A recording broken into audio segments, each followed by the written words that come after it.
Olá, quarto ano, boa tarde. Que bom, nossa aula hoje será de matemática. Então, hoje nós iremos trabalhar simetria, que é muito bom de se trabalhar, vocês vão entender bem direitinho. Área da figura plana e temperatura. Então, eu quero que vocês abram aí na página 33.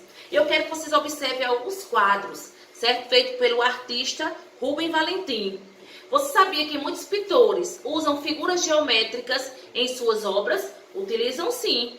Então, observe a obra de arte de Rubens Valentim.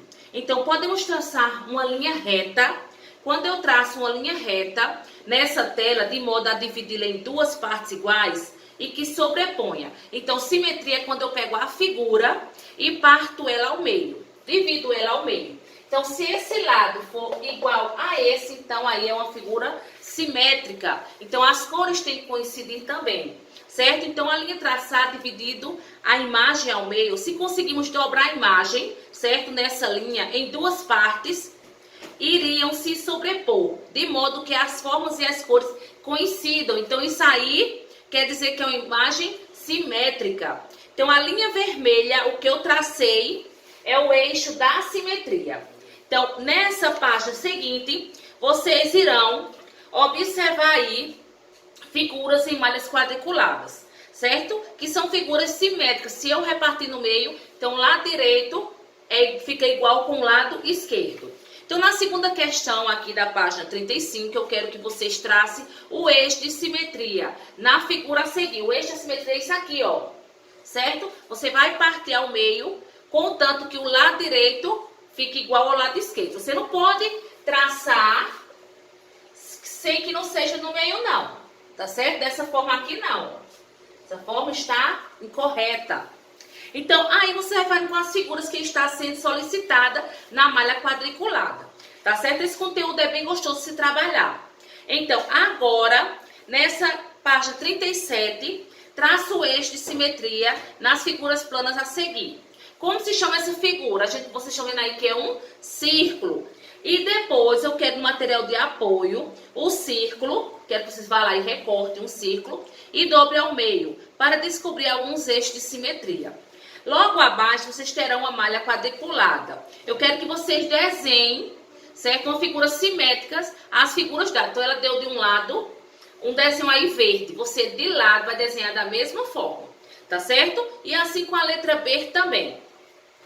Agora, eu quero que vocês passem para a página 40 sobre área da figura. A área das figuras planas é o que nós iremos trabalhar também, outro conteúdo muito bom de se trabalhar. Então, nós temos aí os alunos do quarto ano, eles construíram uma horta na escola. Então, a superfície do terreno destinada à horta, ela foi dividida em quadrados do mesmo tamanho. Considerando cada quadrado com a unidade de medida, podemos afirmar que coube 4 vezes o que, né? Superfície.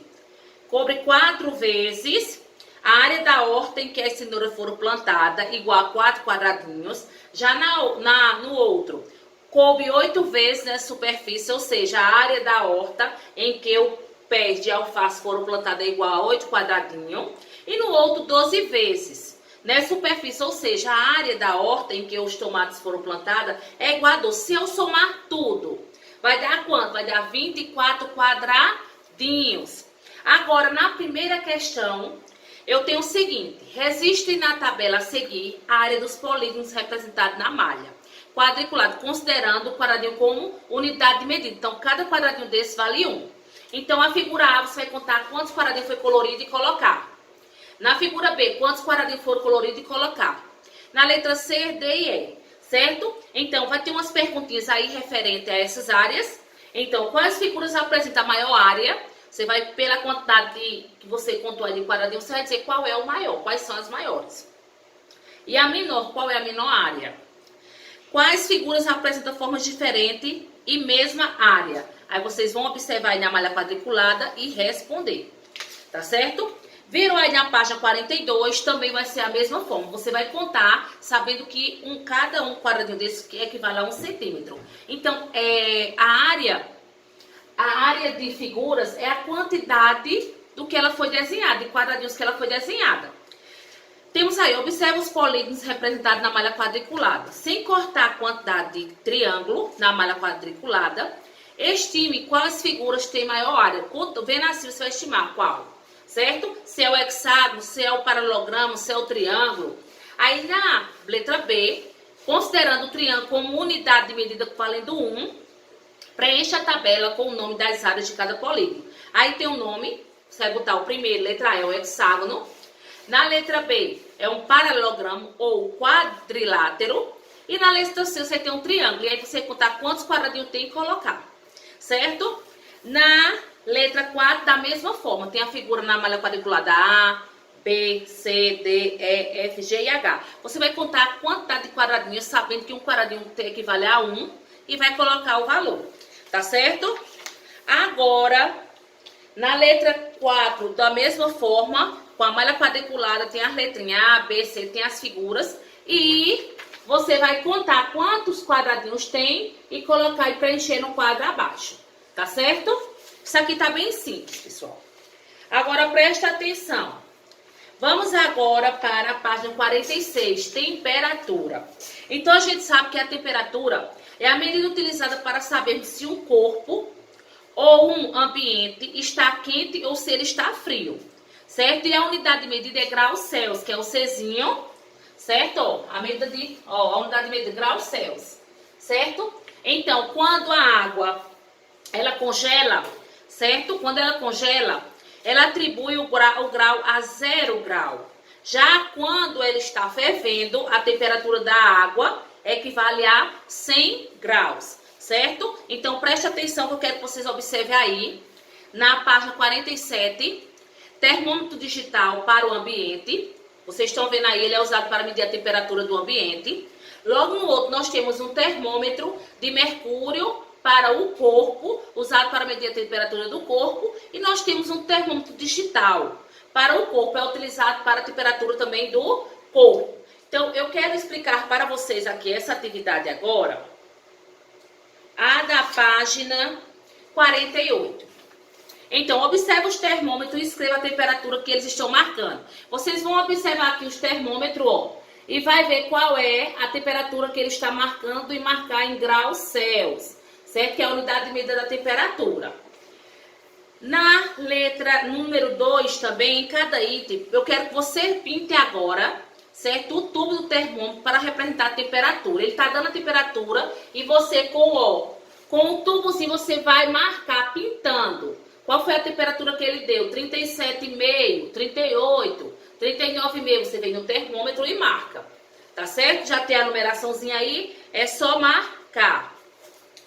Agora, na terceira questão, observa as temperaturas registradas em uma geladeira. Congelador 0 graus, parte superior 2 graus e a parte inferior 7 graus. Agora pinta os tubos dos termômetros de ambiente para indicar cada uma dessas temperaturas. Aí você vai botar no congelador, vai marcar 0 grau pintando no termômetro. Na outra parte superior deu 2 graus, pinta lá no termômetro. Ele deu 3 termômetros e 3 temperaturas, tá certo? Agora, amplitude térmica. Preste atenção, isso aqui. A amplitude térmica é a diferença entre a temperatura máxima e a temperatura mínima. Se ele me deu a máxima, 39, e me deu a mínima, vamos dizer 24, então eu vou subtrair aí. Aí vai ter o valor. Então, isso aí é a temperatura térmica, certo? Em graus Celsius também. Agora, nós teremos aqui uma previsão do tempo, que ele diz a data, certo? Então, a setinha para baixo, azul, quer dizer que a temperatura é a mínima. A setinha vermelha para cima, quer dizer que a temperatura é a temperatura máxima, tá certo? E aí vocês, de acordo com essa previsão, vocês irão responder as questões propostas. Tá bom, pessoal? Então, dúvidas, vocês me chamam no privado que eu estarei tirando todas as dúvidas de vocês. Sabendo que teremos outra atividade que eu irei enviar no privado. Beijo e até amanhã com nossa aula de História.